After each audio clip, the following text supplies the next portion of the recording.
আউযু বিল্লাহি মিনাশ শাইতানির রাজিম। বিসমিল্লাহির রহমানির রহিম।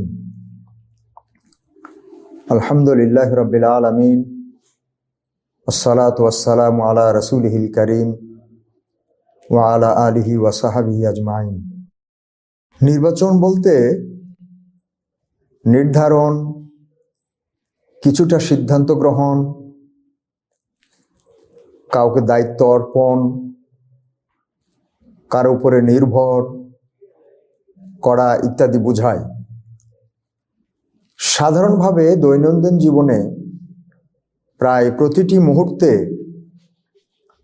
নানা বিষয়ে প্রত্যেক মানুষকেই নির্বাচন করতে হয়, নির্ধারণ করতে হয়, সিদ্ধান্ত গ্রহণের মুখোমুখি হতে হয়। এ প্রসঙ্গে শারীরিক, মানসিক নানাবিধ কষ্ট, ক্লেশও সহ্য করতে হয়। পাশাপাশি সঠিক নির্বাচন, সঠিক নির্ধারণ, সঠিক সিদ্ধান্ত গ্রহণের ফল পাওয়ার পরে আনন্দ, উজ্জীবিত হওয়া, উৎফুল্ল হওয়ার স্বাদও আস্বাদন করা যায়। সঠিক নির্বাচন, নির্ধারণ বা সিদ্ধান্ত গ্রহণের মধ্য দিয়েই মানুষকে তার ঈপ্সিত লক্ষ্যে পৌঁছতে হয় প্রতিনিয়ত। মানুষ ছাড়া সৃষ্টি জগতের আর কারোরই এ বিষয়ে এরকম চাপের মধ্যে পড়তে হয় না একদিকে, অন্যদিকে সঠিক নির্বাচন, নির্ধারণ, সিদ্ধান্ত গ্রহণের কারণে সঠিক ফলাফল পাওয়ার যে আনন্দ, সেটাও তারা উপভোগ করতে পারে না। এটাই আমার কাছে মনে হয়। আশা করি আপনারাও এ কথাটা বিশ্বাস করবেন, একটু ভাববেন এবং একটু অনুশীলনও করবেন ইনশাআল্লাহ। পড়াশোনার জন্য বিষয় নির্বাচন ছাত্রদের একটা নিয়মিত বিষয়। বাড়ি গাড়ি নির্বাচন জীবনের এক পর্যায়ে, বিশেষ করে যারা প্রতিষ্ঠিত হন, তাদের খুবই প্রয়োজনীয় বিষয় হয়ে দাঁড়ায়। দাম্পত্য জীবনের সঙ্গী নির্বাচন খুবই গুরুত্বপূর্ণ একটি বিষয়। সমাজ এবং রাষ্ট্রের নানা বিষয়ে নানা রকম নির্বাচন প্রক্রিয়া থাকে। ভর্তি পরীক্ষার মাধ্যমে ছাত্র নির্বাচন, চাকরি প্রদানের জন্য ইন্টারভিউ গ্রহণের মাধ্যমে নির্বাচন, পদোন্নতির জন্য নির্বাচন পরীক্ষা ইত্যাদি ইত্যাদি নিত্য নৈমিত্তিক ব্যাপার। আধুনিক মানব সমাজে নির্বাচন অন্য আরেক অর্থে মাঠ গরম করা খুবই আকর্ষণীয় এক শব্দ। প্রেসিডেন্ট, প্রধানমন্ত্রী, সংসদ সদস্য, চেয়ারম্যান, মেম্বার ইত্যাদি নির্বাচন। এসব নির্বাচনে কোনো লিখিত বা মৌখিক পরীক্ষা থাকে না, বরং ভোটের মাধ্যমে জনসমর্থনের ভিত্তিতে এটা নির্ধারণ করা হয়। তাত্ত্বিকভাবে বাস্তবিক পক্ষে এই নির্বাচনের ফলাফল নানা কৌশলে, নানাভাবে ম্যানিপুলেশন করা সম্ভব। সেই যোগ্যতা, দক্ষতা, প্রশিক্ষণ, অভিজ্ঞতা এগুলো আধুনিক সমাজ এবং রাষ্ট্রীয় ব্যবস্থার নির্বাচনের খুবই গুরুত্বপূর্ণ বিষয়। মানব ইতিহাসের এ পর্যায়ে আবাল বৃদ্ধ বনিতা, ধনী দরিদ্র নির্বিশেষে সবার কাছেই এক মুখরোচক বিষয় নির্বাচন। বাসে, ট্রেনে, প্লেনে, জনসঙ্গমস্থলে, হাটে বাজারে, খেলার মাঠে, মসজিদ মাদ্রাসায়, অন্যান্য ধর্মীয় প্রতিষ্ঠানের সামনে পেছনে নানা জায়গায় মানুষের খুবই উৎসাহের বিষয় হলো নির্বাচন। ধর্ম একাকার যেখানে অধর্মের সাথে, কি ধার্মিক কি অধার্মিক নির্বাচনের ব্যাপারে একই ইন্টারেস্ট, একই রকমের বডি ল্যাঙ্গুয়েজ। শিক্ষিত অশিক্ষিতেরও যেখানে সমান ভিড়, ক্ষমতাসীন বা ক্ষমতাহীনদেরও এখানে দারুণ মিল। নির্বাচন সংশ্লিষ্ট যাবতীয় দেখভাল করার জন্যে আমাদের দেশ সহ পৃথিবীর সব দেশেই নানাভাবে রয়েছে নির্বাচন কমিশন। কত জনশক্তির এই প্রতিষ্ঠানের বার্ষিক বাজেট কত বাংলাদেশের কথা বলছি কে জানে? আমি একটু নক করে দেখার চেষ্টা করেছি, 2-3 জন খুব ঘনিষ্ঠ জনকে লাগিয়েছি, এখন পর্যন্ত তারা খবর নিতে পারেননি। আগত সংসদ নির্বাচনের তহবিল হবে প্রায় 3000 কোটি টাকা, এটা আমাকে একজন এই তথ্যটা দিয়েছেন, 2800 কোটি টাকা। এটা কিন্তু সরকারিভাবে বরাদ্দকৃত নির্বাচন কমিশনের মাধ্যমে যে খরচটা হবে। এছাড়া 300 আসনে যদি 10 জন করে ক্যান্ডিডেট থাকে, কোথাও কম কোথাও বেশি, অ্যাভারেজে যদি 10 জন ধরি তাহলে 3000 জন প্রার্থী হবে। প্রতি প্রার্থী গড়ে 1 কোটি। হয়তো কেউ কেউ হাসবেন, এটা বাড়াবাড়ি হতে পারে, তবে আমি অ্যাভারেজে চিন্তা করেছি। কারো কারো অনেক কোটি টাকা খরচ হবে, কারো হয়তো কয়েক লাখ টাকা খরচ হবে।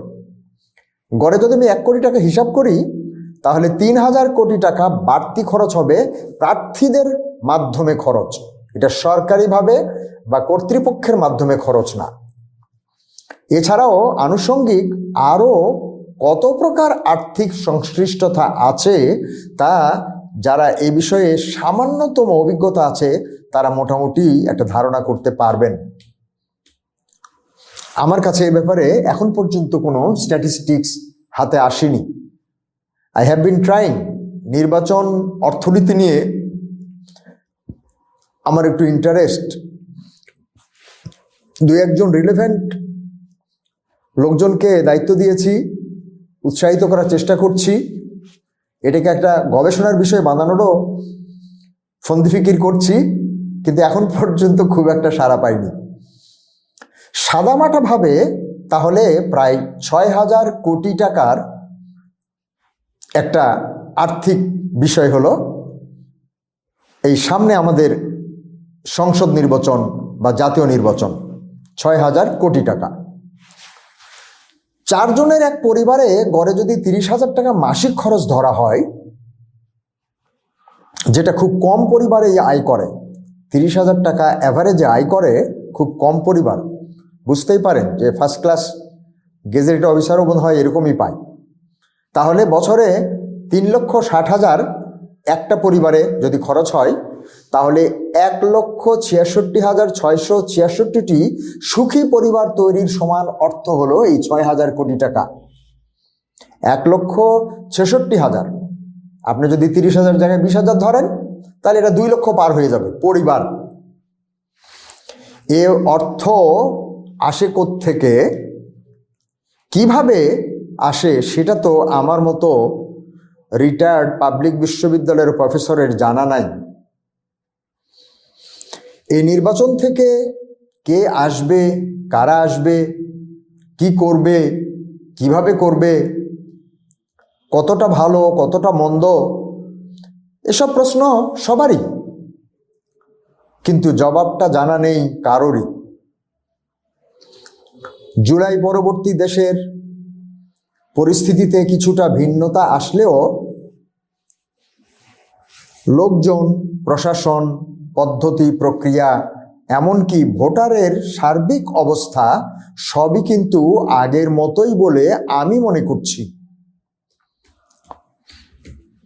এ পদ্ধতিতে নেতা নির্বাচনের সুবিধা অসুবিধা সম্পর্কে জনসচেতনতা বাড়াতে পারলে প্রচলিত পদ্ধতির সমস্যা দূর করার একটা সুযোগ সৃষ্টি হতেও পারে। সচেতন নাগরিক হিসাবে আমি তাই এ সম্পর্কিত আলাপ আলোচনার সুযোগ সৃষ্টি করার পক্ষে। আমি মনে করি নানাজন নানাভাবেই এই বিষয়ে আলাপ আলোচনার সুযোগ সৃষ্টি করা উচিত, সুযোগ পেলে সেটা ব্যবহার করা উচিত। সেক্ষেত্রে আজকের আলোচনা কোনো ইতিবাচক ভূমিকা রাখবে কিনা সুপ্রিয় দর্শক শ্রোতা তা মূল্যায়ন করবেন। আমি আশা করি। জুলাই বিপ্লবের পর বাংলাদেশে প্রথম জাতীয় নির্বাচন একেবারেই নাগালের মধ্যে। আমি ব্যক্তিগতভাবে এবং আপনাদের সবাইকে অনুরোধ করব প্রাণ ভরে দোয়া করার জন্য, যেন এই নির্বাচন সুষ্ঠু সফল হয় সব দিক থেকে। আমি এই বিষয়ে স্কলার তো দূরের কথা, একজন সাধারণ বক্তব্য রাখার যোগ্য বলেও দাবি করছি না।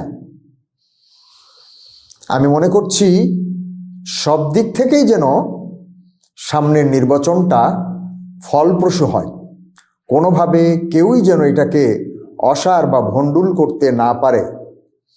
এমনকি আপনাদের কাছে করজোড়ে অনুরোধ, বা পরেও যারা এই আলোচনা যদি কোনোভাবে শোনেন, তাহলে কেউ এ ধারণা করবেন না দয়া করে যে আমি কোনো বিশেষ উদ্দেশ্য নিয়ে বিশেষ কারো পক্ষে বিপক্ষে বা এই আয়োজনকে ভণ্ডুল করার পক্ষে কোনো একটা ফন্দি ফিকির নিয়ে নেমেছি, দয়া করে এই ধারণা করবেন না। অবশ্য আমার আলোচনা শেষ হলে বুঝতে পারবেন যে আসলে এই বিষয়ে আলোচনা করার মতো কোনো যোগ্যতা নিয়েই আমি নামি নাই। সুতরাং আমার এই আলোচনাও যেন সামান্যতম কোনো নেগেটিভ প্রভাব না ফেলে, এটা আল্লাহর কাছে আমি প্রার্থনা করছি। প্রসঙ্গত একটি প্রশ্ন এই সুযোগে আপনাদের সবার মন মগজে দিয়ে রাখতে চাই।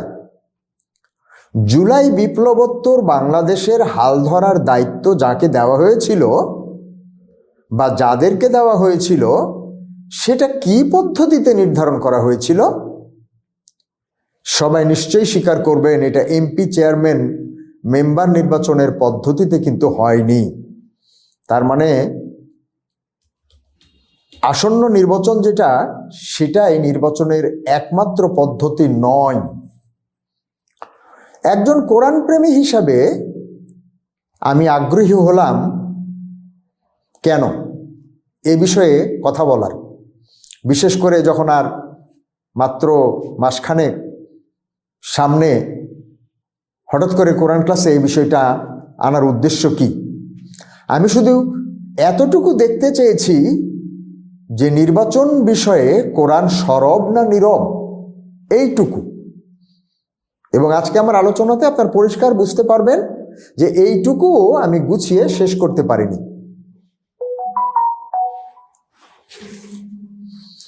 নির্বাচন বিষয়ে কোরআন সরব না নীরব, এটাই শুধু একটু দেখতে চেয়েছিলাম। সম্পূর্ণ একাডেমিক দৃষ্টিভঙ্গি থেকে কোরআন বিশ্বাসী অবিশ্বাসী সবার কাছে বিষয়টি সম্পর্কে একটা সাধারণ ধারণা উপস্থাপন করতে চেয়েছি মাত্র। এই আলোচনার সূত্র ধরে আগত নির্বাচনে সবার হিসাব উলটপালট হয়ে যাবে এটাও যেমন ভাবিনি, অন্যদিকে কেউই এটাকে ভ্রুক্ষেপ না করলেও আমার বা আপনাদের বা সংশ্লিষ্ট কারোই তেমন কিছুই আসে যায় না, যেমন কিছু একটা আসে যায় এরকমও আমি মনে করিনি যে কিছু একটা হবেই, এরকম আমি মনে করি না। নির্বাচন যদি মানব সমাজের জন্য খুব গুরুত্বপূর্ণ কোনো বিষয় হয়েই থাকে, যেটা সহজে অস্বীকার করার উপায় নাই, অবহেলা করার উপায় নাই, নির্বাচনকে অস্বীকার করা, নির্বাচনের প্রয়োজনকে অস্বীকার করা, এই আয়োজনকে ভণ্ডুল করার কোনো কেউই এটা মনে করবে না, অবশ্যই গুরুত্বপূর্ণ মনে করবে। তাহলে কোরআন বিশ্বাসীদের তো অবশ্যই এ নিয়ে কোরআনের বক্তব্য জানার চেষ্টা করা উচিত নাকি? যারা নির্বাচন নিয়ে মুখে ফেনা তুলে ফেলছেন, গল্প বিশ্লেষণ, YouTube, Facebook, leaflet, poster, banner, কত পদ্ধতিতে কত রকম করে আমরা পরোক্ষ প্রত্যক্ষভাবে এই বিষয়ের সঙ্গে সময় দিচ্ছি, এনার্জি দিচ্ছি, মানি দিচ্ছি, বুদ্ধি বিবেচনা কৌশল দিচ্ছি, তারা যদি কোরআন প্রেমিকও হয়ে থাকি, তাহলে এ ব্যাপারে কোরআনের বক্তব্যটাও একটু ঘাটাঘাটি করা উচিত নাকি?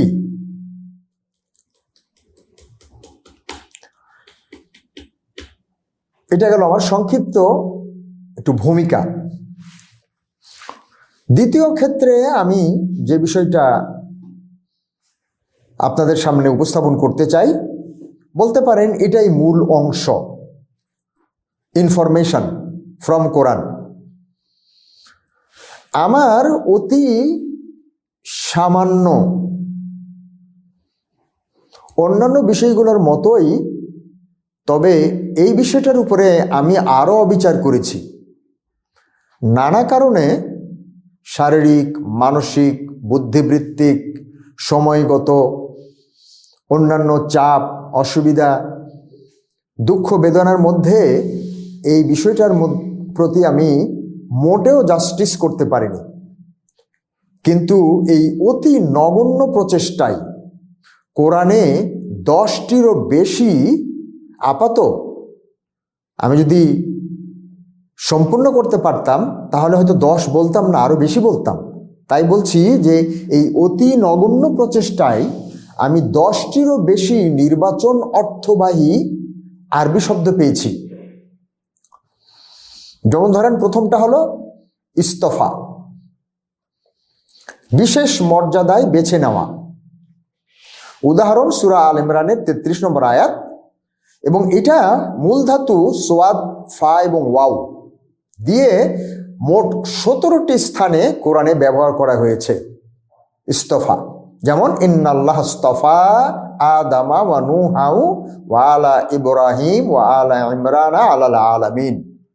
এটা আমরা পরবর্তী সময়ে এই তর্জমাগুলো দেখে একটু ক্ষুদ্র সংক্ষিপ্ত একটু ব্যাখ্যা বিশ্লেষণ দেওয়ার চেষ্টা করব। তাহলে প্রথম নির্বাচন সংক্রান্ত, নির্বাচন অর্থবাহী যে আরবি শব্দটা কোরআনে, সেটা হলো ইস্তফা। সূরা আল ইমরানের 33 নম্বর একটা উদাহরণ। 2 নম্বর, যেটা 17টা স্থানে আছে এই ইস্তফা শব্দটা। 2 নম্বর শব্দ ইজতিবা, ইজতিবা, আলিফ জিম তাবা ইয়া, বেছে নেওয়া, মনোনীত করা, বাংলা অর্থ। উদাহরণ সূরা শুরা 42 নম্বর সূরা, তার 13 নম্বর আয়াতে ইন্নাহু ইয়াজতাবি ইলাইহি মাইয়াশা, নিশ্চয়ই আল্লাহ যাকে চান তাকে নিজের করে বেছে নেন, মনোনীত করেন, নির্বাচন করেন। জিম বা ইয়া দিয়ে মূল অর্থ সংগ্রহ করা, টেনে নেওয়া, নিজের দিকে আকর্ষণ করা, বাছাই করা ইত্যাদি। এটা 3টা ডিরাইভে 12 বার আছে কোরআনে। প্রিয় ভাই বোনের আমার, আমি এই সংখ্যাটা উল্লেখ করছি এজন্য যে তাহলে আমরা শেষে বুঝতে পারবো যে মোট কতবার নির্বাচন সংক্রান্ত ডাইরেক্ট শব্দ কোরআনে আছে, যার হয়তো আমি 100 ভাগের 5 ভাগও আপনাদের কাছে আমি সঠিকভাবে সংক্ষিপ্তভাবে তুলে ধরতে পারবো না। তৃতীয় যে শব্দটি, সেটা হলো ইখতারা বা ইখতিয়ার। ইখতিয়ার, নির্বাচন করা, চয়ন করা। আমরা ইখতিয়ার শব্দটা বাংলাতেও ব্যবহার করি। আমার কি এখতিয়ার আছে রে ভাই এটা করার, কি যে বলেন আপনি। এখতিয়ার মানে আমি কি মনোনীত, আমি কি নির্বাচিত, আমি কি এই কাজটা করার জন্য নির্বাচিত। ইমানে, ইবাদতে নির্বাচন অর্থে ব্যবহার হয়। যেমন খুব সুন্দর, এটা সূরা আল কাসাসের 68 নম্বর আয়াত, ওয়া রাব্বুকা ইয়াখলুকু মা ইয়াশা ওয়া ইয়াখতার মা কানা লাহুমুল খিয়ারা সুবহানাল্লাহি ওয়া তাআলা আম্মা ইউশরিকুন। বিউটিফুল। যদি এই একটা আয়াত নিয়ে আমি নির্বাচন সংক্রান্ত বিশ্লেষণ করতে পারতাম, শুধু একটা আয়াত নিয়ে, তাহলে হয়তো আপনাদের উপরে জাস্টিস করা হতো। কিন্তু যেহেতু আজকে প্রাথমিক আলোচনা আর আমি সময়ও করতে পারিনি, কোনোটারই বিস্তারিত বলতে পারবো না। কিন্তু ইট ইজ ফ্যান্টাস্টিক। সূরা কাসাসের 68 নম্বর আয়াত। আর আপনার প্রতিপালক যা ইচ্ছা সৃষ্টি করেন, যাকে ইচ্ছা বেছে নেন। সুবহানাল্লাহ, অদ্ভুত। তাদের কোনো পছন্দের অধিকার নাই। They have no right to choose. Allah পবিত্র, তারা যা শরিক করে তিনি তার ঊর্ধ্বে। তাহলে খা, ইয়া এবং রা, এ দিয়ে কোরআনে 196 বার এসেছে শব্দগুলো, নানান ডেরিভেটিভে, প্রায় 200 বার। Just imagine. আপনাদের অনুরোধ করব, কোরআনের নির্বাচন সংক্রান্ত বিষয়ে যদি পড়াশোনা করা সওয়াবের কাজ মনে করেন, তাহলে আমরা যারা কোরআন প্রেমিক, আসেন না এটা নিয়ে একটু কাজ করি। বুঝতেই পারছেন, আমার একার উপরে যদি ছেড়ে দেন তো আমি কি করব? সব তাল গোল পাকায় ফেলব, কোনোই লাভ হবে না আপনাদের। কিন্তু সবাই মিলে যদি আমরা এটার পেছনে লাগি, তাহলে কিন্তু একটা রেজাল্ট অবশ্যই আসবে। এনিওয়ে, 4 নম্বর বিষয়, নির্বাচন সংক্রান্ত শব্দ কি? ইস্তানা আতুকা, বিশেষভাবে তৈরি বা নির্বাচন করা বুঝাতে। ওয়াস্তানা আতুকা লিনাফসি, এটা মুসা আলাইহিস সালাম সম্পর্কে আল্লাহ বলেছেন। পরে আমরা এটা বলবো, সূরা তাহার 20 নম্বর সূরার 41 নম্বর আয়াতে, ওয়াস্তানা আতুকা লিনাফসি, আমি তোমাকে আমার জন্য নির্বাচন করেছি। সুবহানাল্লাহ। হে মুসা, আমি তোমাকে আমার জন্য নির্বাচিত করেছি, মনোনীত করেছি, পছন্দ করেছি, তৈরি করেছি, বানিয়েছি। অদ্ভুত। সোয়াত নুন আইন দিয়ে কোরআনে মোট 20 বার এসেছে 5টা ডেরাইভে। এই তথ্যগুলো আমাকে দিয়েছেন আমাদের প্রিয় কারি সাহেব। উনি মনে হয় আধা ঘন্টার মধ্যে এটা আমাকে দিয়ে দিলেন, বেশ কয়েকদিন আগে। এরপরে 5 নাম্বার, আসার, আলিফ সা রা, অগ্রাধিকার দেওয়া, বেছে নেওয়া। উদাহরণ, সূরা নাজিয়াতের 79 নম্বর সূরার 38 নম্বর আয়াত, ওয়া আসার আল হায়াত আদ দুনিয়া, তারা দুনিয়ার জীবনকে বেছে নেয়, দুনিয়ার জীবনকে নির্বাচন করে, দুনিয়ার জীবনটাকে নির্ধারণ করে, পছন্দ করে, সিলেক্ট করে। তাহলে আলিফ সা রা দিয়ে 4টা ডিরাইভে এটা 21 বার এসেছে। 6 নাম্বার, ইয়া বাস বা বাস বা আইন সা, প্রেরণ করা, উত্থান ঘটানো। যেন আমরা ইয়মাল বাস বলি, পুনরুত্থান দিবস, কবর থেকে যখন উঠানো হবে। এটা প্রেরণ করা অর্থেও হয়, আবার তোলা অর্থেও হয়, উত্থান করা। তাহলে বাস, এটা একটা দারুণ শব্দ। বা আইন সা দিয়ে 5টা ডেরাইভে 67 বার এসেছে। এটা আমরা অনেকগুলো উদাহরণ নিচে আসে, সেজন্য এখানে রিপিট করিনি। কখন উঠাবেন, কাকে কখন উঠাবেন, কোত্থেকে উঠাবেন, কিভাবে উঠাবেন, সব কিছু তিনি নির্ধারণ করেন। এই বাস দিয়ে নির্ধারণ, নির্বাচন, এটা আল্লাহ রাব্বুল আলামিন এটা কিভাবে করেন, ইভেন পৃথিবীতেও তিনি বাস করেন, মানে নির্ধারণ করেন, সিলেক্ট করেন। 7 নম্বর হলো আরসালা, প্রেরণ করা। ওই দেখেন, বাস প্রেরণ করা, আরসালা প্রেরণ করা। বাস মানে আসলে উত্থান, পুনরুত্থান, মূল শব্দ হলো পুনরুত্থান। আরসালা এটা একটা বিশাল শব্দ, 513 বার পাওয়া যায় 7টা ডেরাইভে, 7টা ফর্মে এই আরসালা শব্দটা 513 বার পাওয়া যায়। রসুল প্রেরণ, সেটা জিব্রাইল হোক, মুহাম্মদ সাল্লাল্লাহু আলাইহি সাল্লাম হোক, অন্য কোনো নবী রসুল হোক, এমনকি বৃষ্টির ফোঁটা প্রেরণ, মেঘমালার বিচরণ, এই সমস্ত ক্ষেত্রেও আল্লাহ এই আলিফ রা সিন লাম আরসালা শব্দটা ব্যবহার করেছেন। এরপরে আমি একটু চিন্তা ভাবনা করে আরো কয়েকটা শব্দ পেলাম, যেগুলো আজকে আমি এলোকেশন শুরুতে করেছি, রেফারেন্সগুলো নিতে পারিনি। 2-1টা রেফারেন্স ভিতরে বর্ণনার সময় দিব ইনশাআল্লাহ। যেমন খলিফা একটা শব্দ, যেমন এক জায়গায় আছে লা ইয়াস্তাখলিফান্নাহু, আমি তাকে প্রতিষ্ঠিত করেছি, আমি খলিফা প্রেরণ করেছি। ইন্নী জাইলুন ফিল আরদি খলিফা, জাল একটা শব্দ, আমি প্রেরণ করেছি। ওই যে দেখেন প্রেরণ করা বা আস বা আরসাল, তাহলে জালা শব্দেও তিনি অনেক সময় প্রেরণ করা, বানানো, ঠিক করা, নির্বাচন করা, ওয়াজাইলুকা লিন্নাসি ইমামা, ওয়াজাইলুকা লিন্নাসি ইমামা, আমি তোমাকে মানব জাতির জন্য নেতা নির্বাচন করেছি, ইমাম নির্বাচন করেছি। ইব্রাহিম আলাইহিস সালাম সম্পর্কে বলেছেন ওয়াজাইলুকা লিন্নাসি ইমামা, মানব জাতির জন্য আপনাকে আমি নেতা বা ইমাম নির্বাচিত করেছি, বানিয়েছি ইত্যাদি। খালাক একটা শব্দ আমার কাছে মনে হয়েছে অদ্ভুত, যেটার মূল শব্দ সৃষ্টি।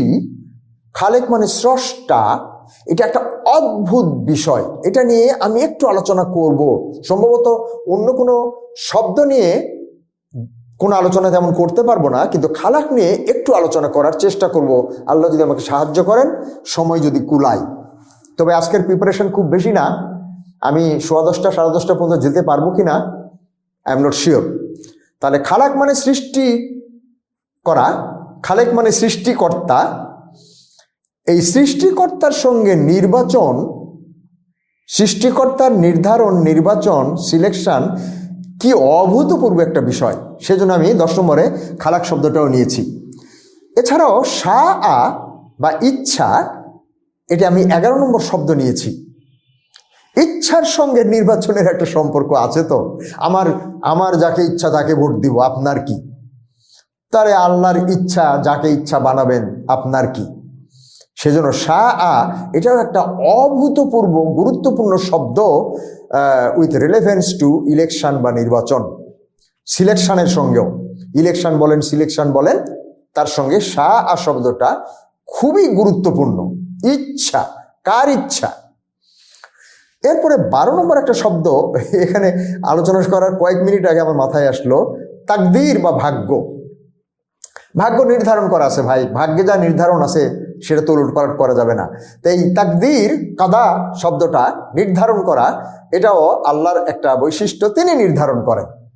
তাহলে সামনের নির্বাচনে কোন এলাকা থেকে কে এমপি হবে, কে ফেল করবে, কে কত টাকা খরচ করবে, কে কম টাকায় পাশ করবে, কে বাহুবলে রাহুবলে পাশ করবে, সব কিন্তু এই ভাগ্যের মধ্যে নির্ধারণ করা আছে। ভাগ্য নিয়ে আমরা আরেকদিন আলোচনা করব, কিন্তু এটা নির্ধারণ করছেন কে? তার সঙ্গে নির্বাচনের, নির্ধারণের, সুনির্দিষ্টকরণের, সিলেকশনের একটা সম্পর্ক। তাই ভাগ্য শব্দটা বা কাদা বা তাকদীর শব্দটাও নির্বাচনের সঙ্গে ডাইরেক্টলি রিলেটেড। সব মিলে হিসাব করেন আয়াত সংখ্যা কত, আমি তো কোনোটার রেফারেন্স আনতেই পারিনি। খালাক দিয়ে কয়বার আছে, খলিফা দিয়ে কয়বার আছে, শাহ দিয়ে কত আছে আনতে পারিনি। ওই 513 বার তো শুধু রাসিন লাম রাসা রসুল দিয়ে 513 বার, তাহলে কয়েক হাজার বার হবে, কয়েক হাজার আয়াত পাওয়া যাবে, রেফারেন্স পাওয়া যাবে। নির্বাচন রিলেভেন্ট কোরআনের আয়াত, সুবহানাল্লাহ। এবার আমি এ পর্বে, তৃতীয় পর্ব যদি ধরেন, প্রথম পর্বে ভূমিকা গেল, দ্বিতীয় পর্বে আমি 12টা রিলেভেন্ট শব্দ কোরআনে পেয়েছি নির্বাচনের সঙ্গে, সেগুলো উপস্থাপন করলাম। এখন এই তৃতীয় পর্বে আমি এই রেফারেন্সগুলোর মধ্যে থেকে কয়েকটা আয়াতের অনুবাদ আপনাদেরকে দেখিয়ে যাব, বিস্তারিত বলবো না, কারণ এটার একটা সারমর্ম বা ভাবার্থ আমি 4 নাম্বার সেকশনে উপস্থাপন করব। জাস্ট আপনাদেরকে একটু ধারণা দেওয়া, এবং কোনোটা আমার 4 স্টার 3 স্টার দেওয়া আছে।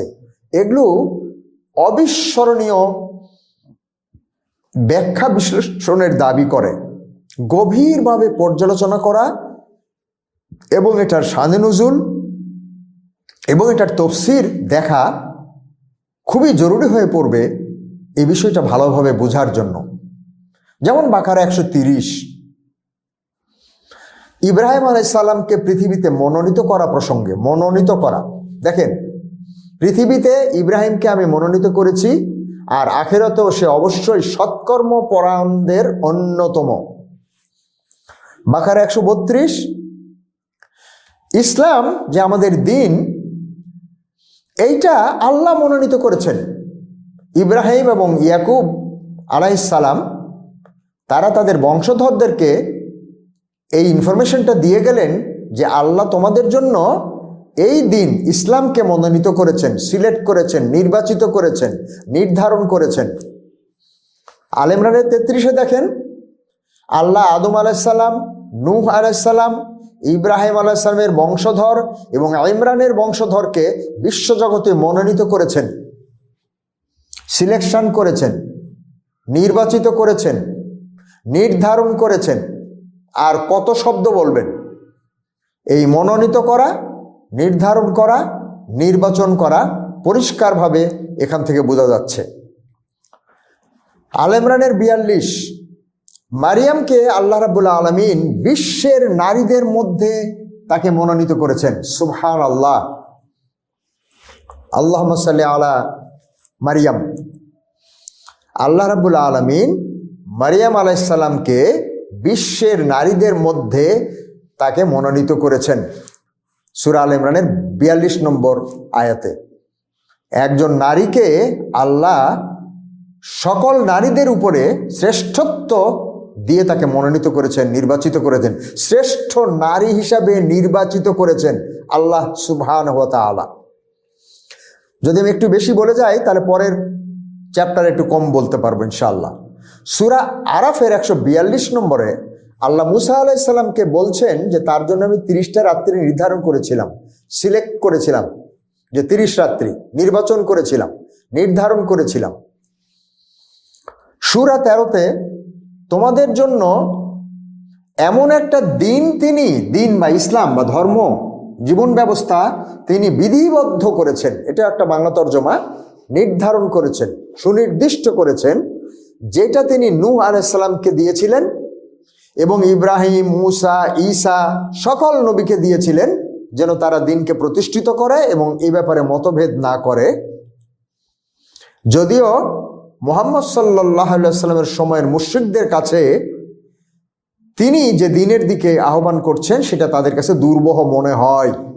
আল্লাহ যাকে ইচ্ছা দিনের প্রতি আকৃষ্ট করেন, দেখেন এখানে ইচ্ছা বা শাআ শব্দটার বাংলা হলো ইচ্ছা। আল্লাহ যাকে নির্বাচন করেন, আল্লাহ যাকে নির্ধারণ করেন, আল্লাহ যাকে পছন্দ করেন, আল্লাহ যার জন্য চান তাকে তিনি তার দিনের দিকে পরিচালিত করেন। সূরা কাসাসের 68 নম্বর আয়াত, তখন আমি বলেছিলাম দেখেন কি পরিষ্কার, আপনার প্রতিপালক মানে মুহাম্মদ সাল্লাল্লাহু আলাইহি ওয়াসাল্লামের প্রতিপালক যা ইচ্ছা সৃষ্টি করেন এবং যাকে ইচ্ছা মনোনীত করেন, নির্বাচন করেন, নির্ধারণ করেন, সুনির্দিষ্ট করেন, এতে তাদের কোনো হাত নাই, কোনো মানুষের কোনো হাত নাই, কোনো মানুষের কোনো মতামত দেওয়ার, পরামর্শ দেওয়ার, প্রস্তাব দেওয়ার কোনো সুযোগ নাই। আল্লাহ পবিত্র, মহান এবং তারা যাকে তার শরীক করে তা থেকে তিনি ঊর্ধ্বে। তারা যেটাই বলুক না কেন, যাই করুক না কেন, এই ব্যাপারে তাদের কোনোই অংশ নাই। আল্লাহ এটার ঊর্ধ্বে। অদ্ভুত ইনফরমেশন। সূরা তাহা 41-এ আল্লাহ বলছেন তোমাকে আমার নিজের জন্য প্রস্তুত করে নিয়েছি, যেটা মুসা আলাইহিস সালাম সম্পর্কে তিনি বলেছিলেন তুমি ফেরাউনের কাছে যাও, সে সীমালঙ্ঘন করেছে, আর আমার কথা মনে রাখতে শৈথল্য করো না, অবহেলা গাফলতি করো না। সূরা বাকারা 246 থেকে 248, যেটা আজকে মূলত আমাদের হাফেজ হাবিবুল্লাহ খুব চমৎকারভাবে তেলাওয়াত করেছেন, কিন্তু খুবই চমৎকার রিসাইটেশনটা, আই এনজয়েড ইট। আশা করি আপনারাও এগুলো এনজয় করেছেন। যদি কোরআনের তেলাওয়াত এনজয় করতে চান তাহলে এক হলো আপনার রিসাইটেশনটা বিশুদ্ধ, সুন্দর, ঝরঝরা করুন। 2 নাম্বার, মোটামুটি অর্থগুলো বুঝে ফেলুন, হুবহু না, বললাম মোটামুটি। তখন আপনি বুঝতে পারবেন কোন তেলাওয়াতটা, কার তেলাওয়াতটা আপনার ভিতরে একটা আবহ তৈরি করছে, একটা ঢেউ তৈরি করছে, যে ঢেউয়ের দোলায়, যে বাতাসের দোলায় আপনি উঠানামা করতে পারবেন। নতুবা সুর, শুধু সুর দিয়ে আপনার কান দিয়ে ঢুকে মগজে, মনের মধ্যে একটু দোলা লাগবে, সুরের দোলা, বিষয়বস্তুর দোলা না। কিন্তু যখন আপনি বুঝবেন তখন সুরের দোলা, বিষয়বস্তুর দোলা সব কিছু মিলে একটা অভূতপূর্ব প্রতিক্রিয়া তৈরি করবে। তাহলে এটা কি হলো, এটা আমি শেষে বলি, এক জায়গায় বলে দিই। এই তালুতের কথা, জালুতের কথা যেটা, সেটা বলেছেন। এটা আজকে সিলেক্ট করা হয়েছে কারণ আজকের আলোচনার বিষয়বস্তুর সঙ্গে এটার এত গভীর সম্পর্ক, বলতে পারেন আমার দৃষ্টিতে 99% এখান থেকেই সব বলা যাবে। এই বাকারার এই 248 থেকে 252 পর্যন্ত। সূরা মায়েদার 124-এ আল্লাহ তাআলা বলেছেন যে আল্লাহ তার রেসালতের দায়িত্ব কার উপর অর্পণ করবেন তা তিনিই ভালো জানেন। দেখেন, রসুল নির্বাচনে, রসুল নির্ধারণে, কোন দেশের, কোন পরিবারের, কোন বাবা মায়ের সন্তান, কাকে তিনি রসুল বানাবেন, এটা তিনিই ভালো জানেন। আর যারা অপরাধ করেছে, চক্রান্তের জন্য আল্লাহর নিকট থেকে লাঞ্ছনা এবং কঠোর শাস্তি তাদের উপর আপতিত হবেই। তাহলে এখান থেকে আমরা বেসিক যে ইনফরমেশনটা পেলাম, যেটা খুবই গুরুত্বপূর্ণ, রসুল নির্বাচন হয় কিভাবে, কে করে। আরাফের 69-এ আল্লাহ বলছেন যে নূহের সম্প্রদায়ের পরে তোমাদেরকে তাদের স্থলাভিষিক্ত করেছেন। দেখেন, কোন জাতির পরে কে আসবে, এসেছে, এটা কে নির্ধারণ করেছে?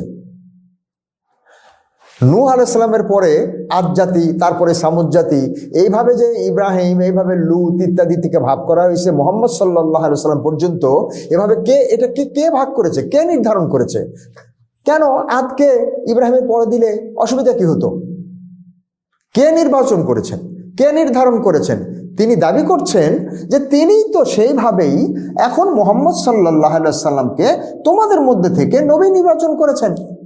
তোমরা যদি নূহ আলাইহিস সালামকে নবী নির্বাচনের বিরোধিতা না করো, ইব্রাহিমকে নবী নির্বাচনে বিরোধিতা করে না থাকো, মূসাকে, ঈসাকে, দাউদকে, তাহলে এখন মুহাম্মদ সাল্লাল্লাহু আলাইহি সাল্লামকে আমি নবী নির্বাচন করেছি, এতে তোমরা মন্তব্য করছো কেন, বিরোধিতা করছো কেন?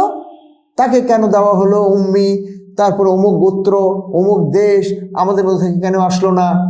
দেখছেন, নবী এবং রসুল নির্বাচনে একটা অদ্ভুত ইনফরমেশন। এটা বলেছি আমরা। জালা দিয়ে একটা শব্দ, বাকারার 130 নম্বর আয়াত, এটা খুব ইম্পর্টেন্ট, পরে আমি এটা একটু ব্যাখ্যাও করেছি। সংক্ষেপে বলি, আল্লাহ বলেছেন আমি পৃথিবীতে প্রতিনিধি প্রেরণ করছি বা সৃষ্টি করছি। তাহলে এই প্রতিনিধি কে হবে, কবে পাঠাবেন, প্রতিনিধির কাজ কি, এগুলো কে ঠিক করছেন, কে নির্ধারণ করেছেন, কে নির্বাচন করেছেন? আল্লাহ নির্ধারণ করেছেন। এবং এই ব্যাপারে ফেরেশতারা যখন একটু ভিন্ন মত, তাদের একটা অবজারভেশন দিয়েছিল যে কি দরকার, তারা মারামারি করবে, রক্তারক্তি করবে, আমরাই তো আপনার প্রশংসা করছি। আল্লাহ শুধু এটুকু বলেছিলেন যে আমি যা জানি তোমরা তা জানো না। তোমরা জানো না যে প্রতিনিধি কাকে বলে, তার কাজ কি, কারে আমি পাঠাচ্ছি, কিছুই জানো না, তো তাই বলতেছো। খুব মজার ব্যাপার, যেটা আমি পরে বলতে চাইছিলাম, এখনই বলে ফেলি। সেটা হলো, চিন্তা করেন, ফেরেশতাদের এই মতামতের ভিত্তিতে আল্লাহ কিন্তু প্রতিনিধি নির্বাচন করেননি, অথবা তাদের মতামতের ভিত্তিতে তিনি তার আইডিয়াটা, সিদ্ধান্তটা বদলাননি। তিনি শুধু এতটুকু বলেছিলেন যে আমি যা জানি তোমরা তা জানো না, তাই এগুলো বলতেছো। এবং তার পরবর্তী পদক্ষেপগুলো কি বিউটিফুল। তাহলে আল্লাহ রাব্বুল আলামিন পৃথিবী নামক গ্রহে, গোটা সৃষ্টি জগতের তুলনায় পৃথিবী কত ক্ষুদ্র, সেখানে তার একজন প্রতিনিধি পাঠাবেন, এটা তিনি নির্ধারণ করেছেন। কাকে তিনি সেই প্রতিনিধি বানাবেন তিনি নির্ধারণ করেছেন। এখানে কারো ভোট, কারো মতামত, কারো প্রস্তাবনা, কারো নাক গলানোর কোনো সুযোগ ছিল না। I hope it is clear to all of us. এইটাকে আমি হাইলাইট করব আমার জন্য সবার আগে, যে আল্লাহ রাব্বুল আলামিনের একটা নির্বাচন পদ্ধতি আছে, নানা বিষয়ে এটা কোরআন আমাদের কাছে তুলে ধরছে যে তিনি নির্ধারণ করেন, তিনি নির্বাচন করেন, তিনি সিলেকশন করেন, তিনি দায়িত্ব দেন। আমাদের সংসদ নির্বাচন, প্রেসিডেন্ট নির্বাচন, অমুক নির্বাচন, তমুক নির্বাচন, সেটা কার ইচ্ছা মতো করছি, কার পরিকল্পনা মতো করছি, কাদের ডাইরেকশনে করছি, কাদের নিয়ন্ত্রণে এগুলো করছি, এই জায়গাতেই হলো আমার মূল চিন্তা। এ পর্বে আমি যে চতুর্থ পর্ব, এটাতে আমি সার কথা বলতে চেয়েছিলাম, কিছুটা বলে এসেছি, সেজন্য সংক্ষেপ করব। এক হলো মনোনীত করা, এই বিষয়টা খুব হাইলাইট করা হয়েছে। নির্বাচন সম্পর্কিত যে আয়াতগুলো রেফারেন্স আমরা দেখেছি, খুব সামান্যই দেখেছি, তার অন্যতম একটা শব্দ হলো মনোনীত করা, নির্বাচন করা, মনোনীত করা। যদিও আমরা ইংরেজিতে ইলেকশন আর আরেকটা শব্দ সিলেকশন, কিন্তু দুটাই কিন্তু নির্বাচনেই, মনোনীত করাই কিন্তু। একটা হলো ভোটের মাধ্যমে, আর একটা হলো অন্য পরীক্ষার মাধ্যমে বা অন্য কোনো উপায়ে। আল্লাহ রাব্বুল আলামিন মনোনীত করা, যেমন ইব্রাহিম আলাইহিস সালামকে দুনিয়া এবং আখিরাতে সৎকর্মপরায়ণ হিসেবে মনোনীত করেছেন। ইব্রাহিমের এবং ইয়াকুবের বংশধরদেরকে তারা জানিয়ে দিলেন যে আল্লাহ এই ইসলামকে দিন হিসাবে মনোনীত করেছেন। এরপরে নূহ আলাইহিস সালাম, ইব্রাহিম আলাইহিস সালামের বংশধর, ইমরানের বংশধরকে আদম আলাইহিস সালামের মতোই তিনি নির্ধারণ করেছেন, বিশ্বজগতে মনোনীত করেছেন। মারিয়ামকে তিনি তার মনোনীত বান্দা নারীদের মধ্যে তিনি মনোনীত করেছেন। মুহাম্মদ সাল্লাল্লাহু আলাইহি ওয়াসাল্লামের জন্য দিন ইসলামকে, সেই দিন ইসলামকে মনোনীত করেছেন যেটা অন্য নবীর জন্যও ছিল। সূরা কাসাসের ৬৮তে বলেছেন তার ইচ্ছার কথা, মনোনীত করা, আর এখানে বলেন ইচ্ছার কথা। তিনি যা ইচ্ছা সৃষ্টি করেন, মানে তিনি যেটা সৃষ্টি করতে চান, নির্বাচন করেন, নির্ধারণ করেন, সেটাই তিনি করেন। তাহলে এখানে যদি আব্দুল্লাহ আল বাকিকে তিনি সৃষ্টি করতে চেয়েছেন পুরুষ হিসাবে, কত সাইজের, কেমন কালারের, কোন দেশে, কোন বাবা মার, কোন জেনেটিক কোড দিয়ে, এবং তার হায়াত কত, তার মৌত কত, তার ফুড কেমন, তার বিয়ে শাদী কেমন, সন্তানাদি কেমন, যা কিছু তিনি নির্ধারণ করতে চেয়েছেন তিনি তার ইচ্ছা অনুযায়ী সৃষ্টি করেছেন। এতে আর কারো কোনো হাত নাই। আর যদি কেউ এ ব্যাপারে কারো হাত আছে মনে করে, তাহলে আল্লাহ বলছেন তিনি পবিত্র, মহান, এবং তারা তার সঙ্গে যে শরীক তৈরি করে তা থেকে তিনি ঊর্ধ্বে, অভূতপূর্ব ইনফরমেশন। মুসা আলাইহিস সালামের কাছে কথা বলে এসেছি আমরা। তালুতের কথা বলি। নেতৃত্বের বিষয়ে মুসা আলাইহিস সালামের পরবর্তী বনে ইসরাইল প্রধানদের আচরণ এবং দৃষ্টিভঙ্গি তুলে ধরা হয়েছে ওই সূরা বাকারার সেই 248 থেকে 252 পর্যন্ত। তারা তাদের নবীকে বলেছিল, এটা ভালো করে শুনে নি, নেতৃত্বের বিষয়ে বনে ইসরায়েলের প্রধানরা, নেতারাই কি বলেছিল? নবীকে বলেছিল আমাদের জন্য এক রাজা নিযুক্ত করো, যাতে করে সে আমাদেরকে যুদ্ধে উদ্বুদ্ধ করতে পারে, আমাদের শত্রুদের বিরুদ্ধে যেন আমাদেরকে বিজয়ী করার ব্যবস্থা নিতে পারে। নবী বললেন যে তোমাদের জন্য আল্লাহ তালুতকে রাজা নিযুক্ত করেছেন। প্রিয় ভাই বোনেরা আমার, আমি বলেছি আগেই যে আজকের নির্বাচন সম্পর্কে কোরআন কি বলে, তাতে যদি শুধু আমি সূরা বাকারার এই 248 থেকে 252 যদি শুধু বলতাম তাহলেই যথেষ্ট হতো। নবী তাদেরকে বললেন আল্লাহ তোমাদের জন্য তালুতকে তোমাদের রাজা নিযুক্ত করেছেন। দেখেন, আল্লাহ নিযুক্ত করেছেন, এটা কিন্তু নবী বলল না, এটা কিন্তু তিনি বললেন যে আল্লাহ নির্বাচিত করেছেন, তালুতকে তোমাদের রাজা নিযুক্ত করেছেন, নির্বাচন করেছেন, মনোনীত করেছেন। তখন তারা কি বলল? আমাদের উপরে তার রাজত্ব কেমন করে হবে রে বাবা, আমরা তো তার চাইতে এই রাজত্বের হকদার বেশি, আমরা তো এই দেশের সিটিজেন, উনি তো এই দেশের সিটিজেন না, ওনার তো এইটা নাই, ওনার তো পাসপোর্ট নাই, ওনার তো ভিসা নাই, উনি তো অমুক সম্প্রদায়ের, আমরাই এই রাজত্বের হকদার। দেখেন, আল্লাহ তার নবীর মাধ্যমে জানাই দিচ্ছেন যে তিনি তাদের জন্য তালুতকে নবী নির্বাচন, রাজা নিযুক্ত করেছেন, নির্বাচন করেছেন না। তারা ভোট দিচ্ছে এখন উল্টা, আল্লাহর ভোটের বিরুদ্ধে, আল্লাহর সিলেকশনের বিরুদ্ধে তারা ভোট দিচ্ছে। না না, কি বলো, এটা কথা হলো নাকি? আমরাই তো আমাদের রাজত্বের অধিকারী বেশি, আমরা ঠিক করব আমাদের রাজা কি হবে। হঠাৎ করে তালুত কোত্থেকে আসলো? এবং আসলে তো তার ধন সম্পদও নাই, এত গরিব মিসকিন একটা লোক আমাদের রাজা হয় কিভাবে? আল্লাহ রাব্বুল আলামিন যে ক্রাইটেরিয়াতে তালুতকে রাজা নিযুক্ত করলেন, নবীর মাধ্যমে ঘোষণা দিলেন, তার সম্প্রদায়ের প্রধানরা সেই নবীর সমালোচনা করতেছে কি দিয়ে? এক হলো সে তো এখানকার লোকজন না, আমাদের না, আর একটা কারণ হলো তার তো টাকা পয়সার ধন সম্পদ নাই, আমরা যেটা এটা চাইবো ওটা চাইবো সেটা দিবে সে কেমন করে? নবী বললেন আল্লাহ অবশ্যই তাকে তোমাদের জন্য মনোনীত করেছেন এবং তিনি তাকে জ্ঞানে এবং শক্তিতে সমৃদ্ধ করেছেন। ক্রাইটেরিয়াও বুঝাই দিলেন যে তোমরা যে কারণে রাজা চাচ্ছিলা, দায়িত্বশীল চাচ্ছিলা, নেতা চাচ্ছিলা, সেই দায়িত্ব পালনের যে যোগ্যতা, সেই যোগ্যতা তো তোমাদের কারো নাই। সেই যোগ্যতা সম্পন্ন একজনকে তিনি দায়িত্ব দান করছেন। আল্লাহ যাকে ইচ্ছা সেও রাজত্ব দান করেন। আল্লাহ প্রাচুর্যময়, প্রজ্ঞাময়। তাহলে দেখেন, নেতা নির্বাচনের ক্ষেত্রে আল্লাহ রাব্বুল আলামিন তার কি কি গুণাবলী, বৈশিষ্ট্য ব্যবহার করছেন, এটা অদ্ভুত। অদ্ভুত, প্রাচুর্যময়, প্রজ্ঞাময়। তিনি যাকে ইচ্ছা সেও রাজত্ব দান করেন ইত্যাদি। এবং নবী তাদের কাছে বললেন যে তালুতের রাজত্বের নিদর্শন হলো তা তোমাদের নিকট সেই তাবুত আসবে যাতে তোমাদের প্রতিপালকের নিকট থেকে চিত্ত প্রশান্তি এবং মূসা এবং হারুন বংশধরদের যা পরিত্যাগ করেছিল তার অবশিষ্টাংশ থাকবে। ফেরেশতারা সেটা বহন করে আনবে। কত নিদর্শন, কত প্রমাণ, সুস্পষ্ট এভিডেন্স তাদের কাছে তুলে ধরলেন। তোমরা যদি মুমিন হও তবে অবশ্যই তোমাদের জন্য এতে নিদর্শন আছে। আমার প্রশ্ন হলো, আমি যখন সামনের ইলেকশনে কাউকে ভোট দিতে যাব, তখন আমি কি কি নিদর্শন দেখে যাব যে এই নিদর্শনের কারণে মনে হচ্ছে আল্লাহ তাকে আমার নেতা বানাবেন?